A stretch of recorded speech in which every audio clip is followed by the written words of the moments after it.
But I think if you ask me, is a kin of a prince, a prince, hanging around the king, who is the father, hoping that the man will die soon, will die very fast, and he will inherit everything, including the young wives. Where I disagree with my elder brother Kalonzo, is a strategy he's trying to use. Stop this nonsense of saying you're forming a shadow cabinet. Of what value will it be to him? Of what value will it be to Kenyans? If I were the one advising Kalonzo Musyoka, I would tell him to go to the masses with murderers, with looters of public resources, with thieves, with incompetent fellows in office. Mama, forgive us. What gives him the idea that he can do as he wishes? This is not his personal house, this is not Sogoi. I think the president needs to stop being simplistic. Is there a vacuum post Raila? Play one clip where Ruto has spoken truthfully. A very good day to you and welcome to Philip Kisia Unscripted. My name is Jed El-Kabir. It's always an honor, it's always a joy, it's always a privilege to have you joining us here for these conversations which I hope will help our political leaders in making better policy decisions and informed political moves. My conversation to you today is all about what is happening in Nyanza. President William Ruto is over there, Raila's stronghold. Why is he there now, immediately after supporting Raila Odinga's African Union candidature? What does this mean for 2027? Are we campaigning or is it all about development? That's my conversation today with Philip Kisia. He's a leadership and governance expert, former Nairobi town clerk, ex-KICC CEO. He has done a lot for this country, and that's why we come to his place and have these meaningful conversations. Kisia, it's always a pleasure to have you here. People are asking me, where were you last week? But how are you? Jed, I'm okay. Yeah. I hope you told them the truth. Yes. That you're the one who disappeared from the scene. Yes. That you found better things to do. Yes. That you are making a lot of money. and you didn't see the need to come and, and meet me here. But despite... And I've always been available for you. Despite my many apologies, when things get hot, I have to look for you. Yeah. But before we even talk about what is happening in Nyanza, what have you noticed this week? What are you thinking about the country? Well, a number of things have happened, but let me start on a positive. Yesterday we received our guests, family friends from Germany, and I must say that they were pleasantly surprised that the visa application process was very, very smooth. It was very efficient, and I think that's the way to go. So if there's something that this administration has gotten right, is the issue of application of visas to facilitate tourists coming to Kenya. Because tourists bring foreign exchange to this country. So visa should not be an issue. I mean, applying for a visa electronically, the way they have done it, I think is the way to go. And probably other African countries who have not implemented such a system can come and learn from Kenya. That's one thing that I noted this Something week. is right in our application process in the country. It is smooth and efficient. Okay. And I think that's what we're looking for, efficient and effective services. The other thing, of course, Jed, was the issue that we've seen, the back and forth between Safaricom and Starlink. Oh. And I found it very interesting because for a company like Safaricom to be caught off guard.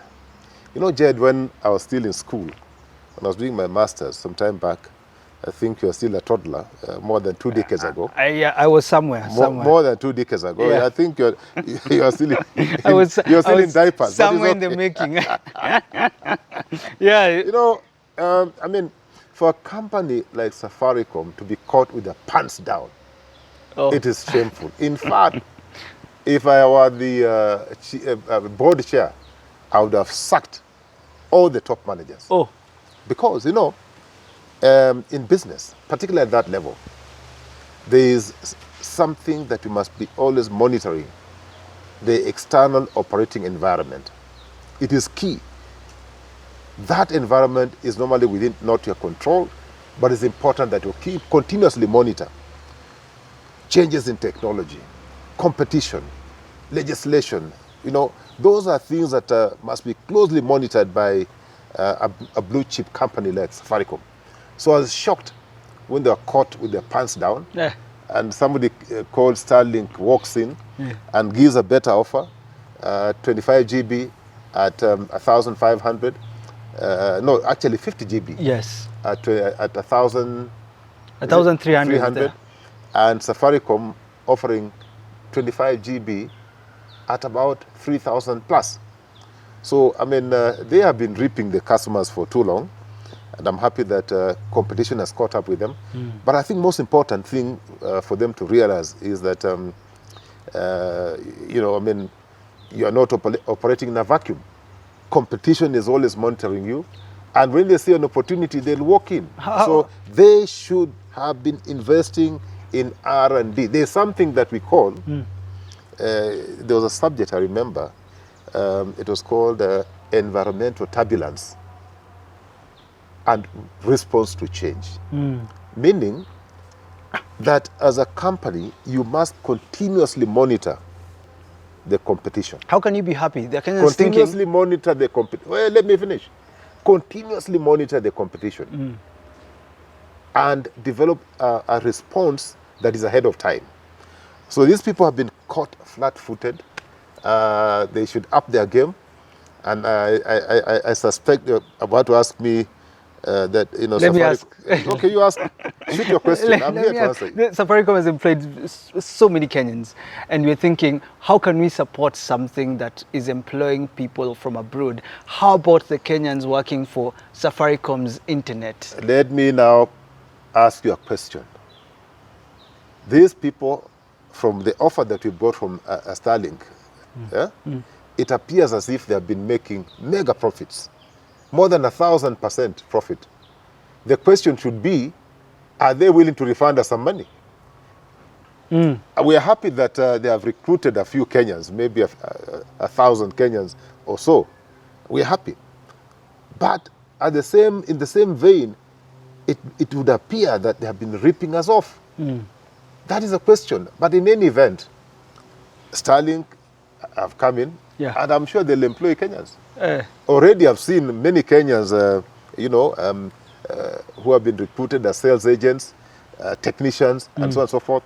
So we lose here, we gain. But most important, Jed, the consumer is the one who's going to benefit.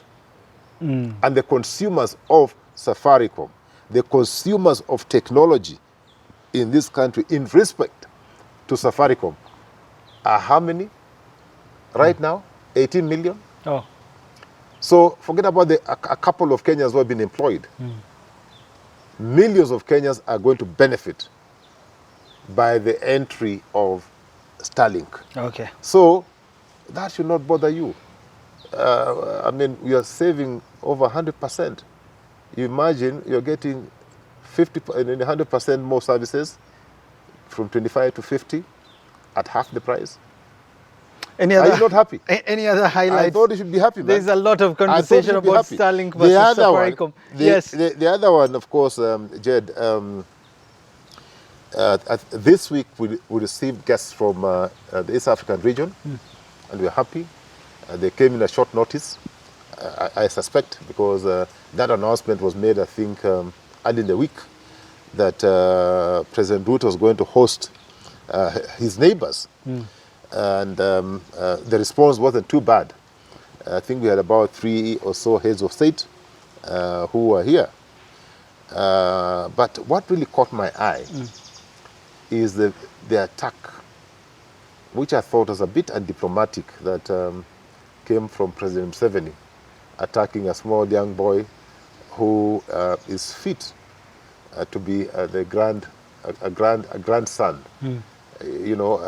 So a grandfather attacking a grandson at the level of a head of state. I think that was a bit untidy. But really what annoyed me was not the fact that Museveni said what he said about Babu Wino. What annoyed me was the giggling or VIPs, grown-up fellows. On a serious matter like that one, you have a whole head of state from a neighboring country attacking a youthful politician from your country, and you are there smiling and giggling and laughing like a buffoon. I think that was, it was quite annoying. That's how you're chumming it. Yeah, I mean, I saw VIPs there, and I don't want to mention names, but those are top VIPs. Buffoonery. Buffoonery behavior. I mean, it was a horrible scene. Yeah. That really annoyed me.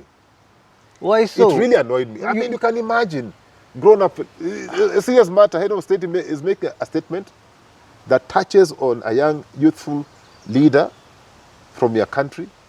Instead of trying to understand why that attack would be made in a forum like that one, you are giggling and laughing like a buffoon. Do you think it was uncalled for Yoweri Museveni to... Completely uncalled for. For Yoweri Museveni to come to our soil and attack Babu Owino? You see, there's a protocol.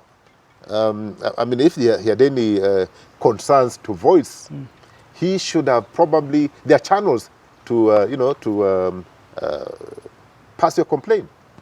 There are diplomatic channels. And not in a meeting like that one. It was very inappropriate, if you ask me. Okay. Yeah, it was. But anyway, yes, he said what he said. We should have let it pass. But I'm happy that Babu responded the way he responded. He said, this is my grandfather. I'll say nothing. Let's get into our conversation for today. What is happening in Nyanza? President William Ruto endorsed Raila's African Union chairmanship candidacy. The launch was actually in State House this week. That's where Philip Kisi was talking about, where heads of state came to the country to endorse Raila Odinga as the right person for this job. But the question is, why has the tone changed for President William Ruto and Rigathi Gachagua? Let's watch this clip before we get directly into this conversation. Wewe mzee sikia, hatuna haja na hatugojei wewe, we are not looking for you and we have no time. Huyu mzee sisi tunamjua. Sisi tunamuonea inaitwa 18. As a country, as we present the Honorable Raila Odinga to be our candidate, it is because Africa, our motherland, deserves the best. Kama kuna mtu ambaye hajulikani makaratasi yake ni ule candidate wa president wa Azimio. Makaratasi yake haijulikani imetoka kwa university gani. I know that Honorable Raila not only possesses the requisite credentials, but he is also the ideal candidate to lead the Africa Union Commission. Well, that is Rigathi Gachagua, William Ruto, as they were campaigning to become the heads of this great republic. I'm here with Philip. Philip, maybe you watched that clip, but the question in everyone's mind is, why is it that the president went straight to Nyanza immediately after AUC launch for Raila Odinga?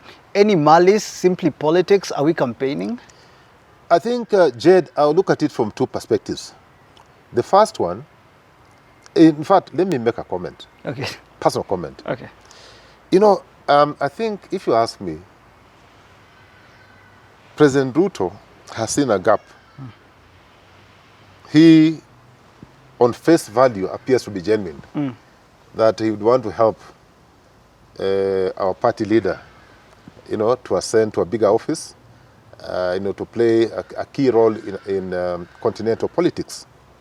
But I think if you ask me, is a keen of a prince, a prince, hanging around the king, who is the father, hoping that the man will die soon, will die very fast, and he will inherit everything, including the young wives. The cowboy is just moving around, hoping that the father will, because the father is old, and he's hoping that this guy can just drop dead and inherit the throne and even the younger wives. In this context, William Ruto is the prince. He's the prince. Now he's look at this old man and say, man, when are you about to kick the bucket? So that is what I could see. That's what I could, that was my own interpretation. Yes. And, I think it was not very neat. You seem to be in a hurry to bury somebody so that you can take over. Now, if you ask me, for President Ruto, I think he believes, but by getting Raila out of the scene, he'll be able to inherit the Western Bloc together with Nyanza, and therefore consolidate that part of the country. And you know that is a huge basket of votes if you combine Western Kenya and Nyanza. Okay? So I suspect in his grand scheme of issues, he imagines that in case Central Province were to divorce him, which is most likely to be the case, they are probably preparing to divorce him. He needs another block that can fill the gap. And that block, in my view, is Western Province and Nyanza Province. So he is pushing the old man, and of course hoping that he makes it. But even if he doesn't make it, he'll still go back and say, I did my best. You saw me mobilizing heads of state. You saw me even providing a huge budget to support Raila. I did my best. But now that he didn't make it, we had some understanding that I will inherit the throne. So let him just come back and retire peacefully, hopefully dispatching him to Bondo. Then on the other side, because now that is Ruto's game plan. But again, he needs to be a bit careful, because he could be salivating, for the seat, and the king doesn't drop very soon. So supposing the reverse happened, and the king does not drop, he goes, he doesn't make it, where will he place Raila? Because I don't see Raila retiring to Bondo should he fail to clinch this seat for AU. He is most likely will come back and start playing local politics. He'll most probably be even a bigger challenge to him, than if he succeeded. Okay, so Ruto should just pray that Raila makes it. But I can see from and we had this interview some time back. Yes, I think it's probably about 5 or so months back, and I told you I could see some threat coming from ECOWAS in the West. Who is the chairman of ECOWAS? Bola, the president of Nigeria. Who is the campaign team leader for Raila? Obasanjo. Does Obasanjo and Bola Tinubu see eye to eye? They don't. They don't. Okay? So, and you expect Bola, who is the chairman of ECOWAS, to convene ECOWAS for Raila. To get ECOWAS as a bloc to vote for Raila. Okay? So you're using my enemy to get my support. Do you see that happening? Then when you look at SADC, they have President who? Nagwa. Okay? No. Again, if you analyze SADC, the only sure vote we have, which is 100%, is Cyril Ramaphosa. That block, there could be some issues. Okay. So you have issues in SADC, you have issues in the West with the ECOWAS. I would have expected President Ruto, after presenting our candidate from East Africa, Raila Amolo Odinga, presenting our candidate, he should have started making phone calls to people in the West and people in the South, SADC. Okay?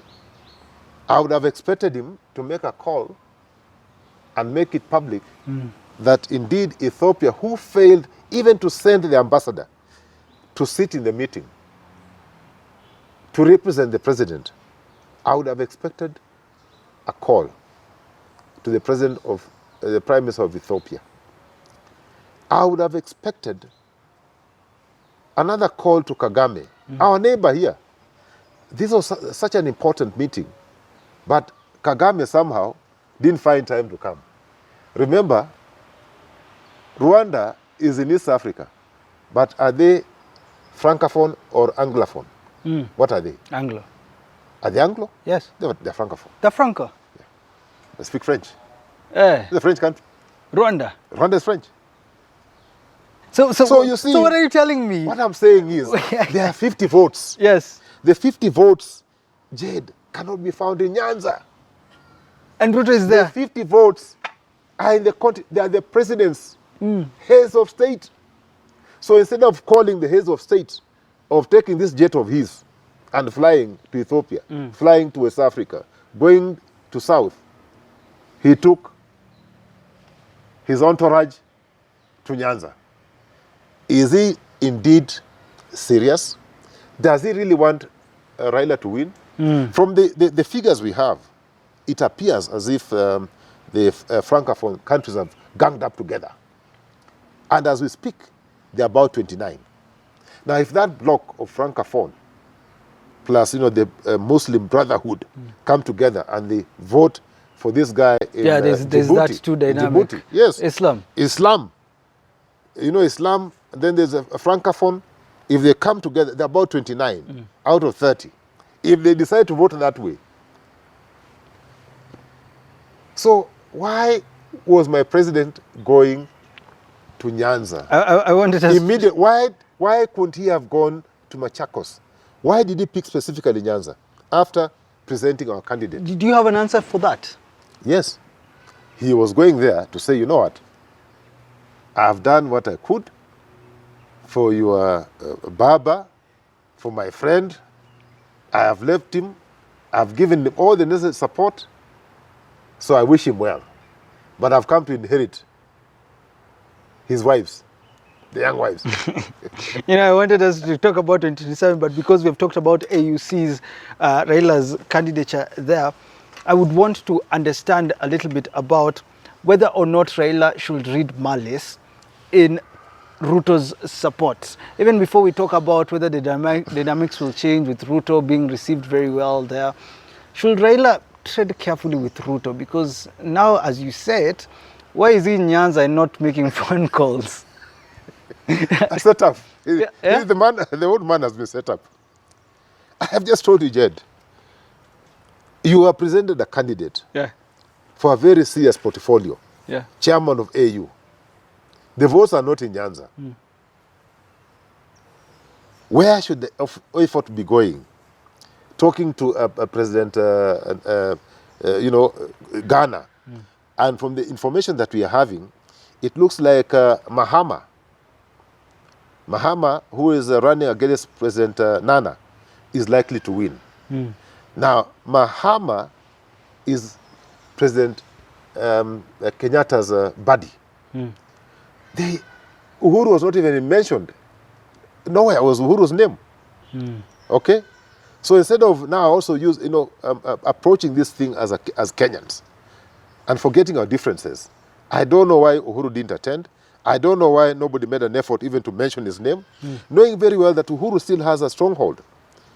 He has a hold on Mahama. He has a hold on DRC. He has a hold on Central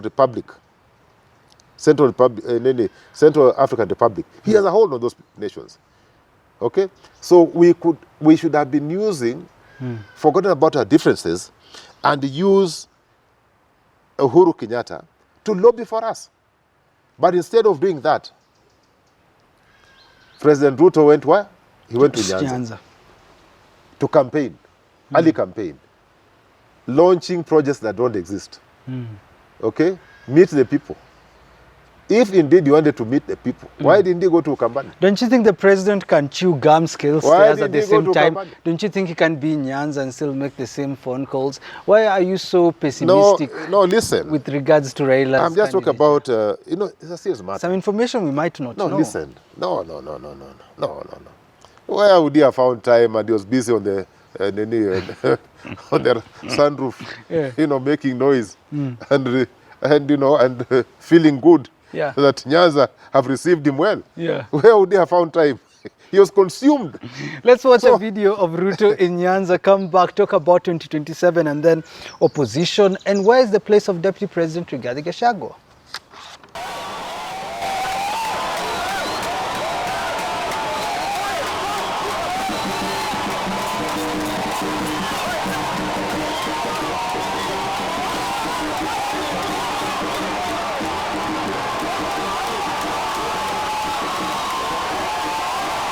Kisia, tell me, is what we are seeing in this video of President William Ruto in Nyanza region a reflection, kind of what might look like in 2027 if the president goes back there and says, hey, you guys vote for me? First of all, 2027 is very far. We have 2.5 years to go, 3 years to go. A lot of things can change. And as they say, a day in politics is long. There are 3 things that we must consider. And he must hope, and that's why I'm saying, if you're strategic, he needs to work very hard. He needs to work very hard. You know why? Because I've told you 29 votes are not with us. They are not. So if Raila fails to clinch this seat, where do you expect him to disappear to? Yeah. To Bondo? He'll come here and he'll start campaigning also. And he'll campaign very vigorously. And he may not do a Biden. Yeah. He will not do a Biden because he has not tested that seat. I don't see Raila leaving it. So he should be, if I was advising him, I would have told him, forget about Nyanza. Nyanza now is for the time is under lock. So do what? Campaign for Raila. Don't leave it to your foreign minister. It must be that. Of course, foreign minister is important, but the foreign minister needs a lot of support from the head of state. Okay? Number 2, he's assuming that there's a void in Nyanza. They are the emerging leaders who have ambitions. Exit Raila. There are people who have been waiting in Nyanza for 3 decades to take over from Raila. Do you think they'll sit down and allow Raila Ruto to come and take over? Oh. They'll just sit and say, now it's okay. Now that Jacom is out of the game, you can come. No. They are people, I'm telling you, who are there, young, old, who have been looking forward to inherit, to take over that block. Yeah. So, you see, exit Raila, the other forces, probably people like Orengo, there are people like Babu, there are many people from Nyanza who will come up. Talk to me a little bit about Babu. Babu. He's a young man. Everyone is saying he's an emerging leader. He should tread carefully when it comes to dealing with Raila. Now he seems to be supporting Kalonzo rather than his you see, man. Sometimes you cannot remain under somebody's, armpit. You grow, you emerge, and you go out and face the world.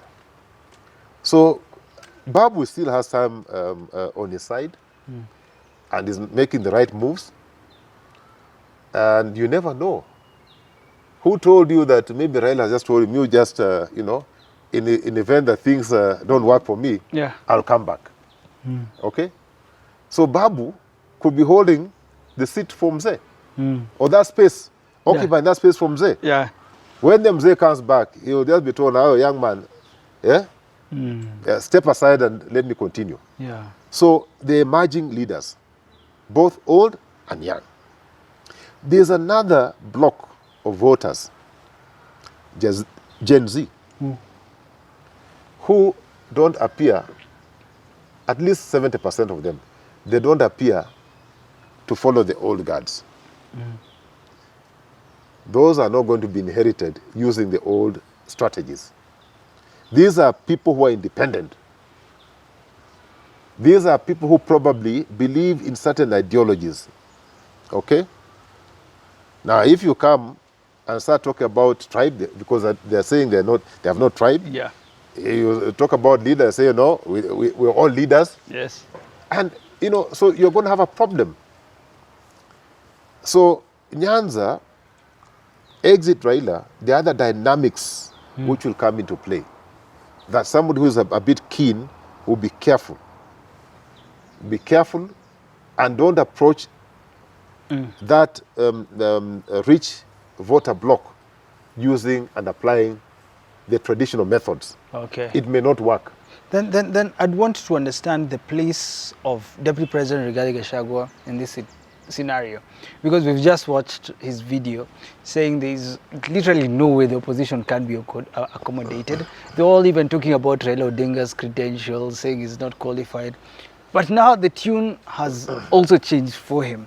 Where is the place of Rigathi Gachagua in this scenario now that Ruto is going to Nyanza, not Mount Kenya, where he got close to 57% of his votes? And now Rigathi Gachagua has to understand this situation. How do you think he's digesting it, and what is the scenario for him? Now you agree with me that Ruto is waiting for the king to collapse. I haven't agreed. I've just observed he's there. I've just observed. You know, just a few months ago, Yeah. about 21 months ago, President Ruto had no kind words for Raila, completely. You remember, even in the video you've had, him saying that, oh, huyo mzee hata makaratasi yake hajulikani. Now he's saying how mzee is so highly qualified for the job. 21 months ago, you're saying something different, totally different. Saying he's completely unqualified. But now, because of convenience, mzee becomes qualified. Rigathi, who said, oh, we don't even need this old man. We have no time for him. Tunamwonea kwa 18. Yeah? Now he's saying, oh, we are presenting you the best candidate. But in all this that is happening, the winner is who? Is Rigathi. Oh. I'm telling you. I'm telling you. How so? Rigathi has been able to endure himself to the people of Central Province. And you know, there's something that we all maybe know or don't know. People in Central Province don't talk much. They don't make noise. But they show you their true colors when it comes to the ballot. So they actually have seen the way this administration has mistreated Uhuru Muigai Kenyatta. Mistreated. That is their son. Whether you like him or hate him, that is their son. They have seen how disrespectful this administration has been to Rigathi. He may not be the best, but that is their son. They will not forget. They have seen with their eyes. And I can tell you, they will retaliate. They will retaliate when it comes to the ballot. Okay? So if you ask me, if you saw the reception that Rigathi got in Nyanza, I think even it shook the presidential handlers. I'm telling you. I saw his morning walk today in the morning. It shook them. Yeah. It shook them. They were expecting this man to be booed, but he was so well received. I think he was better received than the president. Because again, you know, Kenyans are very interesting. When they see you appear to be going through some form of punishment, being muted against you, Yeah. like it appears like Rigathi is being taken through some form of punishment. You know, sometimes helicopters withdrawn, it is given back, you know, budgets are cut, and you know, and small boys are told to disrespect him, and so on and so forth. So you can see, and Kenyans are not stupid, they can see what is happening. So when Rigathi went there, Kenyans, the people in Nyanza, were looking at him as, oh, this is a guy who we probably didn't understand, but now it looks like, you know, he could be a good guy. Maybe given a chance, he could, you know. So I suspect that even the president's handlers might be a bit careful on how to present Rigathi in future. Because, you know, the reception was quite positive. Yeah. It was warm. Yeah. It was friendly. And he was able to connect with the people. So- He brought greetings from Central Province. Yeah. My friend William brought no greetings. My friend William was coming to inherit. Yeah. The wives. Let's talk a little bit about the opposition, because it seems now Kalonzo is well with Babu Owino together with Eugene Omalo. They've decided to form a shadow cabinet, a parallel one to the one William Ruto now has. My question is very simple about the opposition and how it's faring on now, because it's very tricky to understand whether there is actually an opposition, whether Kalonzo Musyoka is suitable to run the opposition, because we've only been seeing Raila. But from where you sit, this move of coming out and saying we're going to form a shadow cabinet, we don't care whether it's ODM people that have been put in cabinet, but we're going to, fight for Kenyans. But as you answer that, is there an opposition? Let me tell you this, two things. Opposition is anybody who is opposing the government. That's opposition. And from where I sit, more than 70% of the Kenyans are opposing the government. So 70% of the Kenyans are in opposition. They're opposing the government. Okay. That has not changed. Okay? So there is opposition. In fact, the opposition is stronger than 2022. Because 2022, President Ruto had 50% of Kenyans. He has lost about 30% to the opposition. So there is opposition. And a very strong and formidable opposition. Now, how about Jimmy and Chege in this conversation about Jige and Chege opposition? is part of us. He's part of us. Yeah. He's part of opposition. Oh, you're also opposition? Yes, part of opposition. Yeah. We're just together. Yes. Okay? Where I disagree with my elder brother Kalonzo, is a strategy he's trying to use. Stop this nonsense of saying you're forming a shadow cabinet. Of what value will it be to him? Of what value will it be to Kenyans? If I were the one advising Kalonzo Musyoka, I would tell him to go to the masses. Go to the masses. Go to the people who are paining. Go to the people who have been mistreated. Go to the people whose resources are being looted. Go to the people who are suffering. Go to the masses. Stop wasting time on shadow cabinets, because it has no value. Stop wasting too much time in press conferences in Nairobi. It's important to have a press conference once in a while. But Kalonzo now should move. His parliament should be the parliament of the people of Kenya. The parliament, people's parliament. That is where the power is. You're calling it nonsense. That's where the power is. The power is not in parliament. That parliament is already castrated. In fact, the parliament is naked. When Kenyans walked there and had lunch there and even took the mass, yeah? And the blood was shed there, there's no parliament. So then the parliament moved from there, the premises in CBD, to the people. So if our Kalonzo Musyoka, I would not waste my time. I want to see Kalonzo in Western Province campaigning. I want to see Kalonzo in Nyanza. I want to see Kalonzo in Coast. I want to see Kalonzo everywhere in the Republic of Kenya. Let him go back to the people.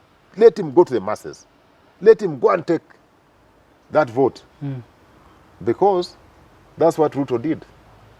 The only thing he should not do, he should not lie to Kenyans, like President Ruto did. Nitapanga, nitawapangua, nitatenda. He should go and present an agenda that will benefit the people of Kenya. He should present an alternative to President Ruto. He should say how we'll do things better. What is ailing the people of Kenya? High cost of living.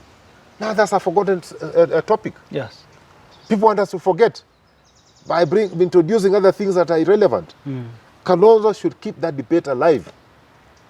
Cost of living has not come down. I had somebody, don't mention his name because I'm not used to mentioning names. Some people are irrelevant. Yes. Saying that, agriculture is doing well. Some of us are farmers. And we know we're not making any money. In coffee, maize, tea, there's no money being made. And somebody's saying we're making money. Which money? Then there is the issue of corruption. Public resources being stolen, left, right, and center, and nothing's happening. Yeah. If I were Kalonzo, I would come up with a solution.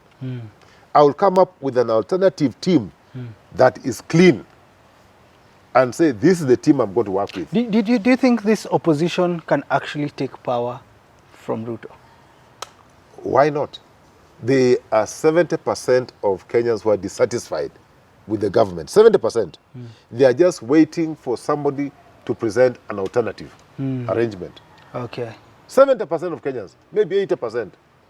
So forget about the hired goons that you see in rallies. Those are hired. You know, and I can tell you, the government is spending serious resources in mobilizing people Even to attend rallies. Of course, there's a bit of Raila, the Raila effect. Yes. There's a bit of that, but mobilization.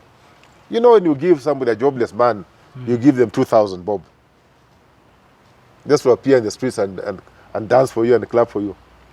2,000 bob for the day. I want you to wrap up this conversation by giving me your final word. This is actually Philip Kisia telling me about the situation in the country, what he thinks about now and the future.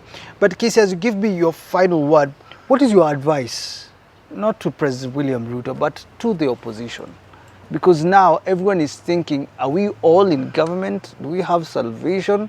Is shadow government going to work? Yeah, of course, you've talked about that. But what is your advice to the likes of Babu Owino who are now in press conferences and talking to Kenyans saying that we have the solution? Well, they should continue doing what they're doing. They should continue engaging Kenyans.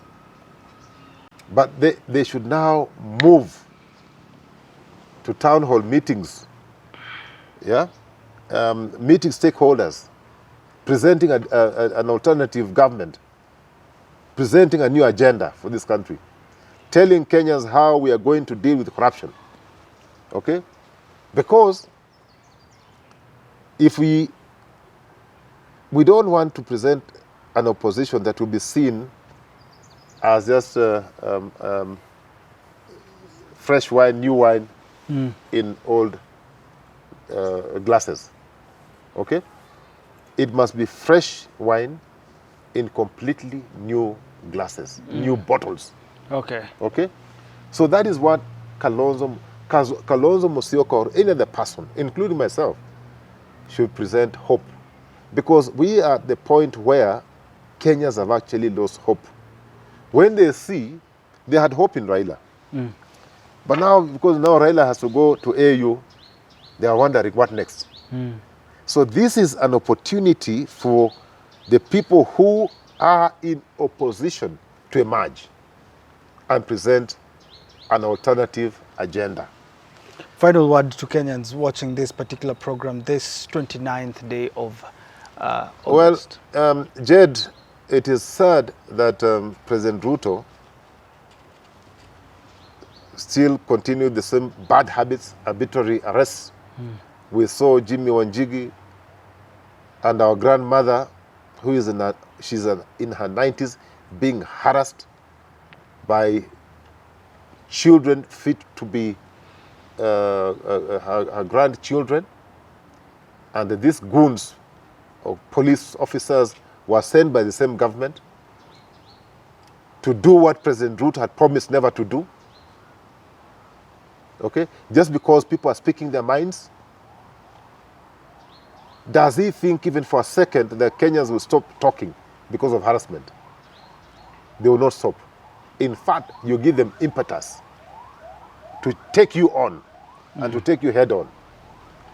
Because people are paining. And no amount of intimidation or harassment will stop people from doing what they're doing. Let Ruto operate within the rule of law.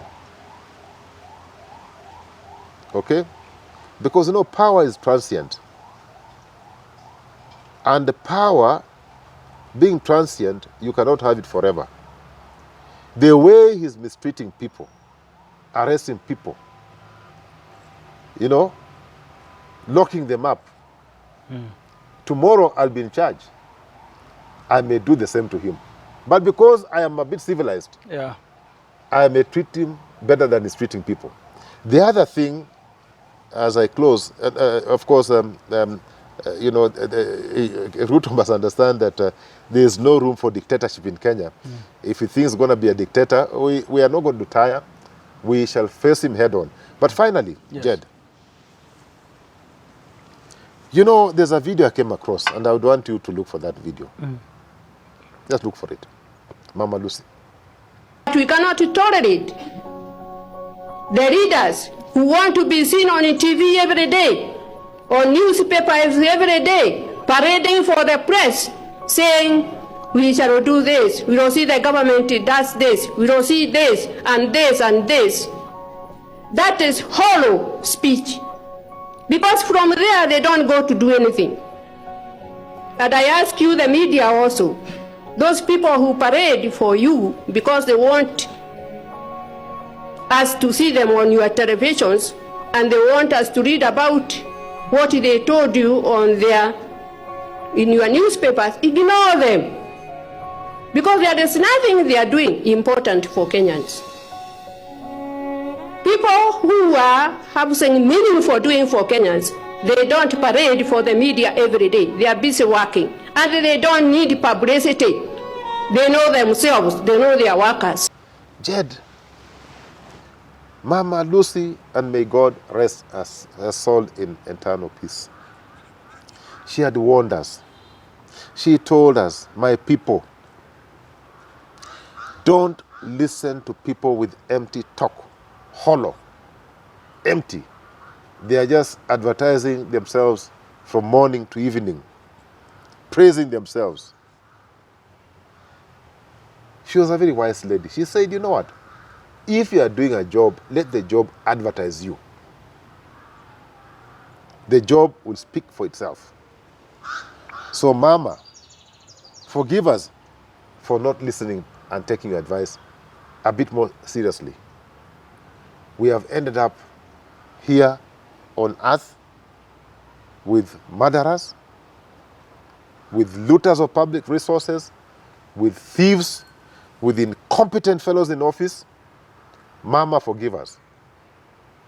Mama, please, I know you're in heaven. I know you're in heaven. As you continue praying for us, please also pray that the Almighty Lord will recall these people who are taking Kenyans through hell. Almighty God. You're going there. Please, because we're also praying hard that these people are recalled so that we can have peace. Mama, help us. Well, pray for us. What a place to wrap up this conversation. Philip Kisia is unscripted today. That's been a conversation about Ruto's visit to Nyanza. What do you think he hopes to achieve? Is it development, or are we in campaign mode for 2027? Should Raila tread carefully when it comes to dealing with Ruto for AUC? Leave a comment down below. Thanks for tuning into this conversation. It's always a pleasure to have you. But until we do talk again, have yourself a lovely rest of your day. What gives him the idea that he can do as he wishes? This is not his personal house. This is not Sogoi. I think the president needs to stop being simplistic. Is there a vacuum post Raila? Play one clip where Ruto has spoken truthfully.